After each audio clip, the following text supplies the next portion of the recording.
8. अर्श, जब मेरी आपसे पहली बार मुलाकात हुई थी एंड स्टिल टुडे जब भी मैं आपसे बातचीत करता हूँ जी, तो मुझे पता नहीं क्यों ऐसा लगता है कि शायद कहीं ना आपके अंदर there something called psychic powers. मुझे ऐसा लगता है राहुल कि अगर आप इतना ज्यादा पैरानॉर्मल में कभी घुसे होते हैं, जैसे मैं इसमें बहुत ज्यादा इंक्लाइंड हूँ, बहुत बहुत टाइम से जुड़ा हुआ हूँ, तो पावर्स तो नहीं कह सकते पर किसी का आशीर्वाद जरूर कह सकते हैं। मैंने अर्श सुना है ऐसा कि कुछ लोग ऐसे होते हैं जिनके पास कुछ स्पेशल पावर्स होती हैं जिन्हें लोग सिद्धियां करके बुलाते हैं। यू मीन टू से साधक, सिद्धियां और साधनाएं। एग्जैक्टली, साधक, सिद्धियां और साधना।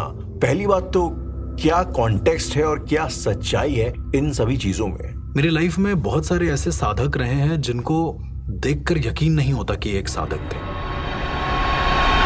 एक बार की बात है, हरिश्चंद्र घाट पर मैं बैठा हुआ था, ऐसे ही बैठा हुआ था। तब मुझे साधक, सिद्धियां, साधनाएं इन सब के बारे में ज्यादा नॉलेज थी नहीं। काफी देर में बैठा रहा और मेरे बगल में एक गरीब बैठा था। वो उसके कपड़े थोड़े से फटे हुए थे और मुझसे कुछ खाने को मांग रहा था, तो मैंने उसे खाने को दे दिया। खाने के बाद उसने बोला कि यहाँ से 10 कदम चलने के बाद तुझे प्यास लगेगी। और मुझे लगा कि शायद उसने ऐसे ही बोला होगा। मैं वहां से उठा और 10 कदम राहुल मैंने गिन कर चले होंगे। मुझे सच में प्यास लगी। मैंने पीछे मुड़कर देखा तो वो बंदा वहां पर नहीं था। ओके। और ये सिर्फ उस दिन हुआ। उसके अगले दिन वो वापस से वहीं पर बैठा और उसने फिर से मुझसे खाने के लिए मांगा। मैंने उसको अपने पास से फिर से कुछ खाने को दिया और उसको बोला कि आज मैं पानी लेकर आया हूँ। उसने बोला कि यहाँ से 10 कदम चलने पर, वो हर बार एक ही चीज बोलता कि यहाँ से 10 कदम चलने पर कुछ ना कुछ होगा। इस बार उसने बोला कि यहाँ से 10 कदम चलने पर तुम्हारे पैर में कुछ चुभेगा। मैं थोड़ा स्केप्टिक हो गया था इन सब चीजों को लेके, क्योंकि इतना एक्यूरेट कोई नहीं हो सकता। राहुल, अगर मैं आपसे कहूं कि आप जाएंगे और आपको ऐसा हो जाएगा, ऐसा पॉसिबल नहीं है। बिल्कुल बिल्कुल। मैं वहां से उठा और मैं इधर उधर देखकर 10 कदम चला। कुछ नहीं पड़ा मेरे पैर के नीचे, बट स्टिल मुझे पैर में कुछ चुभा। बाद में पता चला कि जो मैंने क्रॉक्स पहने थे उसके अंदर एक कंकड़ था और मेरे पैर में चुभ गया। मुझे नहीं पता कि ये कंकड़ के बारे में उसको कैसे पता। ऐसा कम से कम 4 दिन तक हुआ। 5वें दिन मैंने उसको पूछा कि आज मैं आपको खाने को नहीं दूंगा, आज आप मुझे बताइए कि आखिरकार ये हो क्या रहा है। उसने कहा कि अभी से करीब 1 घंटे के बाद जब बारिश होगी तब मैं बताऊंगा। अभी से 1 घंटे के बाद जब बारिश और होगी? ऐसा कुछ भी मौसम नहीं था राहुल की बारिश हो जाए। ये बनारस की बात है। ओके। मैं थोड़ी देर और बैठा रहा। उसके बाद मौसम अजीब सा चेंज हुआ और बारिश होने लगी। उसने कहा कि अगर तुम्हें जानना है तो तुम्हें बारिश में भीगना पड़ेगा। मैं कपड़े चेंज कर वापस आ गया और मैं भीगने लगा उसके साथ बैठकर। उसने ये कहा कि अभी से करीब 5 मिनट के बाद जब बारिश रुकेगी तो तुम्हें पता चल जाएगा। मैं जितनी देर में राहुल बारिश को नोट कर रहा था, करीब मुश्किल से कुछ सेकंड मेरी नजर ऊपर गई होगी, वो मेरे बगल से गायब। वो वहां पर नहीं था। उस दिन रात को मुझे पता चला कि ये एक बहुत बड़ा साधक है। ये हरिश्चंद्र घाट के आगे वाले घाट पर बैठकर एक साधना कर रहा था। मुझे नहीं पता था कि वो एक साधना है। मैं जब उसके पास गया तो उसने मुझसे ये कहा कि मेरी साधना में खलल मत डालना, किसी भी तरह की बातें मत बोलना, कुछ मत कहना। अगर तुम्हें देखना है तो तुम चुपचाप से बैठ जाओ। मैंने उसकी बात मानी, मैं वहीं पर बैठ गया। बैठने के बाद अचानक से उसके पास एक छोटा सा झोला था, उसमें से एक जायफल निकाला और जायफल को बोला कि चलो। उसने उस जायफल से ये बोला कि चलो। मुझे थोड़ी सी हंसी आ रही थी क्योंकि ये सब पॉसिबल नहीं है। राहुल, आप विश्वास मानेंगे, वो जायफल वहां से बहुत तेज उछलकर एक दूसरी जगह पर जा गिरा। उसने उछाला या नहीं, उसने छुआ तक नहीं जायफल। वो जमीन पे रखा था, खुद उछला और कहीं और चला गया। एंड मैं सबको बता देता हूँ कि जायफल में किसी भी तरह की इलेक्ट्रिसिटी काम नहीं करती है, किसी भी तरह का केमिकल काम नहीं करता है। बहुत सारे ऐसे ढोंगी तांत्रिक भी रहते हैं जो केमिकल्स का यूज करके लोगों को बेवकूफ बनाते हैं, लेकिन उसमें कोई भी केमिकल नहीं था। उसने मुझसे यही कहा कि जहां जायफल गिरा है वहां देखो क्या है। मैं उठकर गया, वहां देखा तो कुछ अजीब सा था। कुछ उठा सी चीज थी, वो रेत थी पर थोड़ी सी उठी थी। थोड़ा सा उसको खोदने पर पता चला वहां पर एक बच्चे की लाश है। बच्चे का स्केलेटन है, काफी पुरानी लाश कड़ी होगी। उसने कहा कि पूरी रेत हटा दो और मेरे पास आ जाओ। मैं वहां से रेत हटाकर उसके पास जाकर बैठ गया। मैंने जैसे ही आंखें बंद करी है, उसने ये मुझसे बोला है कि अपनी आंखें बंद कर लो। मैंने आंखें बंद करी हैं और राहुल, मुझे ऐसा लगा है कि किसी ने जोर से मेरा कान पकड़ के खींचा। उसके बाद मुझे किसी के अपने पीठ पर खरोचे जाने के आभास होने लगा। अचानक से मैं छूने की कोशिश करता और मुझे ऐसा लग रहा था कि मेरे पीठ से खून निकल रहा है, पर जब मैंने छुआ तो वहां पर ऐसा कुछ नहीं था। डर के मारे जब मैंने आंखें खोली हैं राहुल, तो वहां पर वो साधक नहीं बैठा था, वहां पर एक बच्चा बैठा था आंख बंद करके। एक बच्चा बैठा था आंख बंद करके? बिल्कुल। मैं थोड़ा सा तो डरा, पर उस बच्चे ने जैसे ही आंख खोली है और बोला है तो मैं वहीं सहम गया हूं। उसने बोला है जाने की कोई जरूरत नहीं है, अब मुझे शरीर मिल गया है। और ये उसकी एक पूरी पूरी साधना थी जो मेरी आंखों के सामने हुई है। उसने बताया नहीं कि इस साधना को क्या बोलते हैं, पर यह हुआ है मेरी आंखों के सामने। मतलब उसने कोई और बॉडी, किसी बच्चे की बॉडी को हासिल कर लिया, आप कुछ ऐसा? मैं शायद राहुल इसके बारे में ज्यादा कुछ बता भी ना पाऊं, क्योंकि उसने भी मुझे ये नहीं बताया, पर वो बच्चा वहीं बैठा रहा। उसके बाद वो वहां से उठा, उसके हाथ में एक छोटा सा डमरू था, वो बजाते हुए वो वहां से निकल गया, और कहाँ गया मुझे नहीं पता। इस तरह के भी साधक से मैं मिला हूं जो बहुत ही अनोखे रहे हूं, जो कभी एक बार मिलने के बाद दोबारा कभी मिले ही ना हूं मुझे। एक साधक आते हैं हरिश्चंद्र घाट पर, उसी सेम घाट पर, कभी भी कोई भी जाएगा बनारस में उसे दिख जाएंगे। वो साधक हमेशा सुबह आते हैं। मसान मचान वहां पे एक जगह है, बाबा मसान नाथ का एक मंदिर है। वो साधक हमेशा आते हैं और एक डमरू लेकर आते हैं बड़ा सा। राहुल आप यकीन मानिए वो 3 बजे से डमरू बजाते हैं सुबह 9 बजे तक, नॉन स्टॉप। ना उनके हाथ थकते हैं, ना ही किसी तरह की शिकन होती है चेहरे पर, बस वो बजाते रहते हैं पता नहीं किस धुन में, और अपने दोनों हाथ से डमरू को बजाते हैं। ऐसा नहीं कि एक हाथ रेस्ट कर रहा है या फिर एक हाथ ऐसा। तो इस तरह के भी साधक आज भी मौजूद हैं इस दुनिया में, जो आप सोचने पर मजबूर हो जाएं कि क्या ये पॉसिबल है। और कुछ इस तरह के भी साधक मौजूद हैं जो रात के अंधेरे में साधनाएं करते हैं, बुरी शक्तियों को बुलाते हैं और लोगों का बुरा करते हैं। आज भी ऐसे साधक मौजूद हैं। जो इस किस्म के साधक होते हैं अर्श, जो कि बुरी शक्तियों का, डार्क मैजिक का, डार्क पावर्स का आवाहन करते हैं, उन्हें इनिशिएट करते हैं जी। तो क्या इन लोगों पर उन शक्तियों का कोई प्रभाव नहीं पड़ता? देखिए, मैं साधक, सिद्धियां और साधनाओं के बारे में एक बहुत इंपॉर्टेंट बात बता देता हूँ, और ये शायद हमारे लिसनर को भी जानना बहुत जरूरी है कि कोई भी इंसान अगर किसी चीज को साधता है, ये बुरी चीजों की बात हो रही है, किसी का बुरा करने के लिए, पर जो भी तांत्रिक, जो भी व्यक्ति इस काम को करते हैं, मरने के बाद उन्हें भी उसी तरह आत्मा बनकर, शक्ति बनकर किसी और को सर्व करना पड़ता है। उनकी जिंदगी में फिर मोक्ष नहीं मिल पाता उन्हें, वो बाध्य हो जाते हैं इस दुनिया से जुड़े रहने के लिए। ओके, ये आपने सुना है कहीं पे? नहीं, ये मैंने देखा है अपनी आंखों से भी, और ये मैंने महसूस भी किया है। मेरी आंखों देखी एक छोटी सी सच्चाई थी राहुल, और ये बहुत वास्तविक था मेरे लिए। एक इंसान जो बहुत बड़ा तांत्रिक था, मेरा दोस्त भी था, वो एक साधक था, अच्छा साधक था। अंत में उसे शायद किसी लड़की से प्यार हो गया था या कुछ ऐसा, उसके साथ एक घटना घटित हुई। उसने उस लड़की के ऊपर वशीकरण किया। ओके। और वशीकरण करने के बाद न जाने क्या क्या उसे खिला दिया। ये सब करने के बाद उस पर कई सारे उसने सिद्धियों का भी प्रयोग कर दिया ताकि वो उसके पास रहे। अंत में उसे इतना लोभ आ गया कि लोभ के चक्कर में उसने अपनी ही प्रेमिका को, जिससे वो प्यार करता था, उसकी आहुति दे दी, उसे मार डाला। आहुति दे दी, सैक्रिफाइस कर दिया? कैसे करा वो मुझे नहीं पता। मुझे जब बाद में पता चला उसके बारे में, तब तक वो मर चुका था। यानी जिस दिन उसने अपनी प्रेमिका को मारा है, जिससे वो प्यार करता था, और ऐसा कहा गया है कि किसी तंत्र विद्या के चलते ही उसने उसको मारा है, ताकि उसकी आत्मा और उसकी प्रेमिका की आत्मा दोनों एक हो जाएं। पर ऐसा हुआ नहीं। मरने के बाद जब वो मर गया है, उसकी लाश को जला वला दिया है। मुझे पता चला करीबन 1 साल के बाद एक और तांत्रिक था उसके घर के पास में। उस तांत्रिक ने ये पहले वाले तांत्रिक की आत्मा को सिद्ध कर लिया है, आपके दोस्त की आत्मा को। एग्जैक्टली। और ये मैंने अपनी आंखों से देखा है, उसकी आवाज सुनी है, उसे समझा है। तो ये देखकर मुझे यकीन हो गया कि आप कितनी भी चीजें कर लें, अगर आपके मन में खोट गलत है, आपकी नीयत गलत है, तो अंत में जाके आपको वही करना पड़ेगा जो आपने लोगों के साथ किया हुआ है, और आप बाध्य हो जाएंगे पूरी जिंदगी भर के लिए।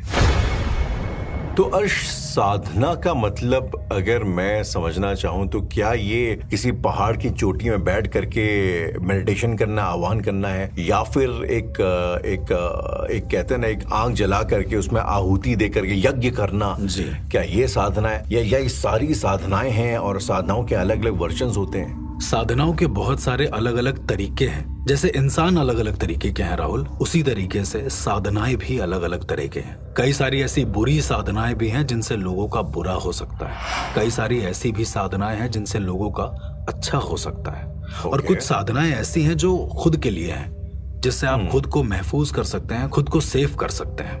ओके। तो इस तरह की साधनाएं आज भी हमारे बीच मौजूद हैं। जैसा कि हम फिल्मों में देखते हैं, जैसा कि हम किसी सीरियल में देखते हैं, तो वैसी साधनाएं आज भी एग्जिस्ट करती हैं। पर इन साधनाओं को करने वाले इंसान आपको कहाँ मिलेंगे, ये आपको तलाशना पड़ेगा। आपने अभी भी एक चीज का जिक्र किया जिसमें आपने कहा कि अपनी प्रोटेक्शन के लिए, अपनी खुद की रखवाली के लिए भी हम एक साधना करते हैं। और शायद हिंदुस्तान का, भारत का बच्चा कहीं ना कहीं ना हमें बचपन से ही एक संस्कार दिया जाता है, एक चीज सिखाई जाती है जिसे हम हनुमान चालीसा बोलते हैं। जी। बच्चे को पता, हम सबको पता है कि जब भी डर लगे तो हनुमान जी को याद करना है, और पहली चीज हनुमान चालीसा का पाठ करना, उसे पढ़ाना है। जी। अर्श, हनुमान चालीसा में एक चौपाई है जिसकी एक लाइन कुछ ऐसे है कि अष्ट सिद्धि नवनिधि के दाता। जी। ये हनुमान जी को बोला जाता है कि वो 8 सिद्धियां और नवनिधियों के शायद स्वामी हैं। जी। तो ये जो सिद्धियां हैं, ये किन सिद्धियों और किन निधियों के बारे में बातचीत होती है?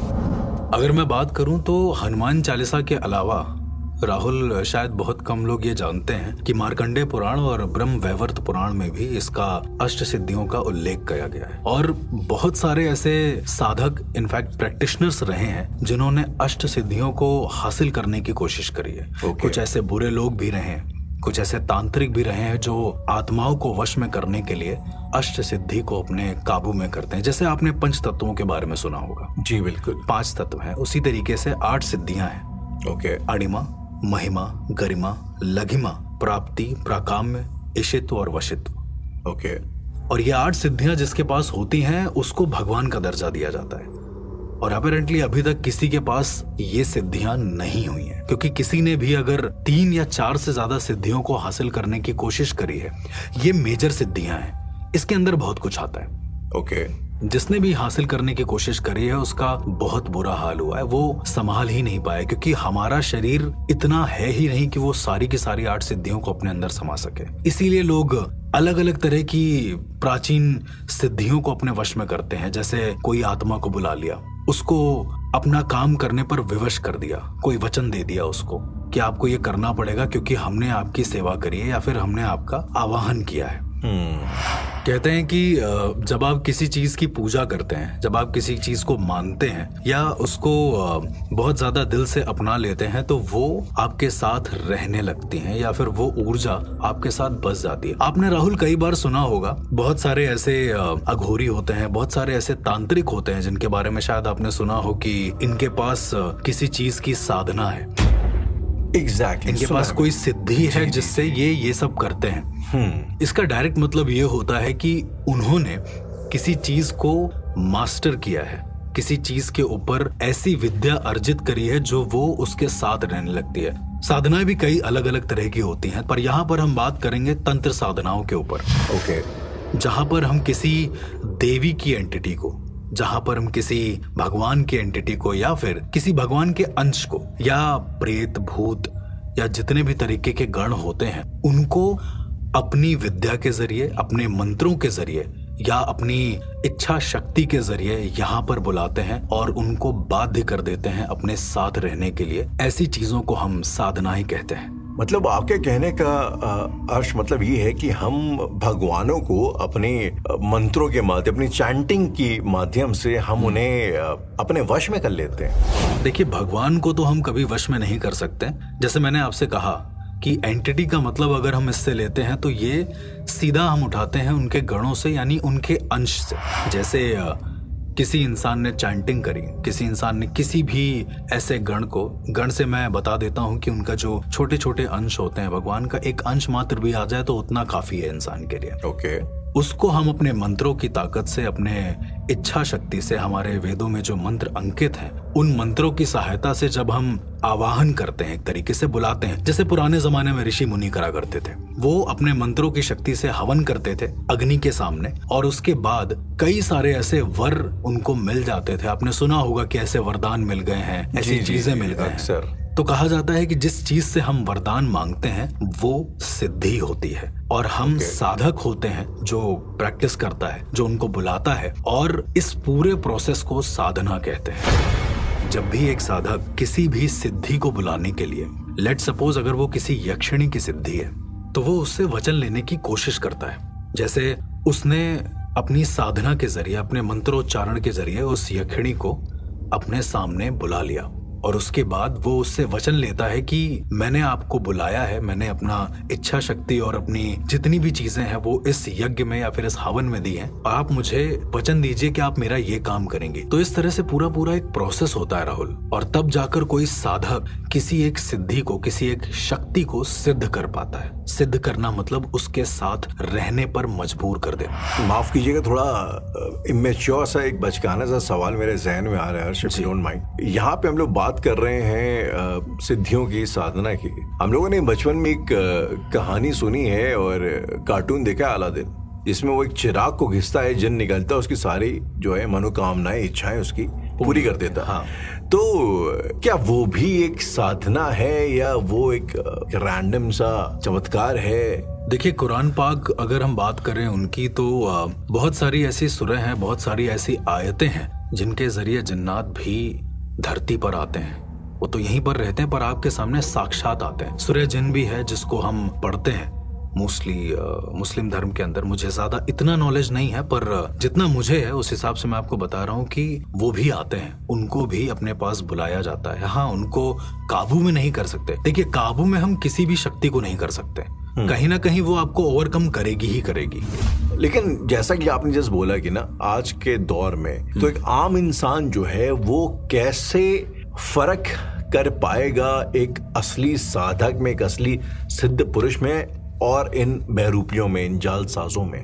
देखिए, बात ऐसी है कि अब ये चीज इतनी ज्यादा फैल गई है ना, साधनाएं, सिद्धियां, साधक इनफैक्ट, कि आपको असली का फर्क करने में शायद कई सारी ठोकरें खानी पड़े।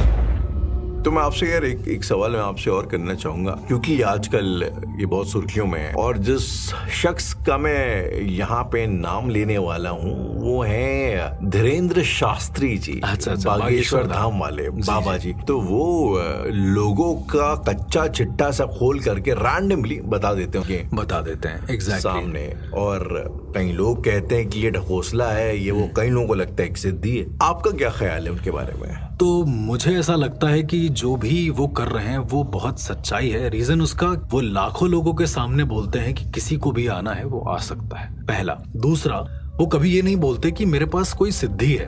होती सभी के पास है सिद्धियां राहुल, ये मैं आपको बता दूं। बिना उसके आप कुछ भी नहीं कर सकते। लेकिन सिद्धियों से भी पहले एक सबसे जरूरी चीज होती है, और वो होता है गुरु का आशीर्वाद। जैसे मैंने आपको बताया कि किसी गुरु का होना बहुत जरूरी है। तो अगर उनके गुरु, उनके दादाजी रहे हैं जो ऑलरेडी हनुमान जी के भक्त रहे, तो ये पॉसिबल है कि उनके पास सिद्धियां हैं, प्लस उसके साथ साथ गुरु का आशीर्वाद है, जिसके जरिए वो लोगों का भला कर रहे हैं, और ये बहुत अच्छा है। अब ये बातें, ये कहानियां कुछ ऐसे कि यकीन कर पाना थोड़ा मुश्किल है। अब क्योंकि हम लोग इतनी सारी बातें कर चुके हैं, तो ये एक नॉर्मल इंसान के पॉइंट ऑफ व्यू से अगर मैं आपसे एग्जाम्पल की तरह कुछ पूछना चाहूँ कि अगर कोई इंसान है जी, तो कोई एक सिद्धि के बारे में आप बता सकते हैं कि जिसके लिए ये पर्टिकुलर साधना आपको करनी पड़ेगी? जस्ट लाइक डिटेल में नहीं, लेकिन ऊपर से। देखिए, पहली बात तो मैं यही कहूंगा कि आपके घर के जो भगवान हैं उनको ही साधिए, क्योंकि कोई भी इंसान है, उससे मैं प्रॉपर ये नहीं बोलूंगा कि तुम साधना करो। देखिए, बात ऐसी होती है कि नियम, कायदे, कानून, बहुत सारी ऐसी चीजें होती हैं जिनको फॉलो अप करना पड़ता है, और साधना ऐसी चीज होती है, सुपर नेचुरल चीजों को अपने पास बुला रहे हैं, वो आपके पास नहीं है। आप ऐसी डार्क आर्ट को फॉलो कर रहे हैं। मैं इसको डार्क आर्ट इसलिए कह रहा हूं क्योंकि इंसान अगर कोई अच्छी साधना भी करता है ना, तो उसको लोभ आ जाता है, वो और ज्यादा उसमें इंटू हो जाता है, फिर उसे लगता है कि उसे और चाहिए, क्योंकि इंसान की इच्छाएं अनंत हैं राहुल। इस बात से आप एग्री करेंगे, उसको जितना मिल जाए उसको उसका डबल चाहिए। एग्जैक्टली।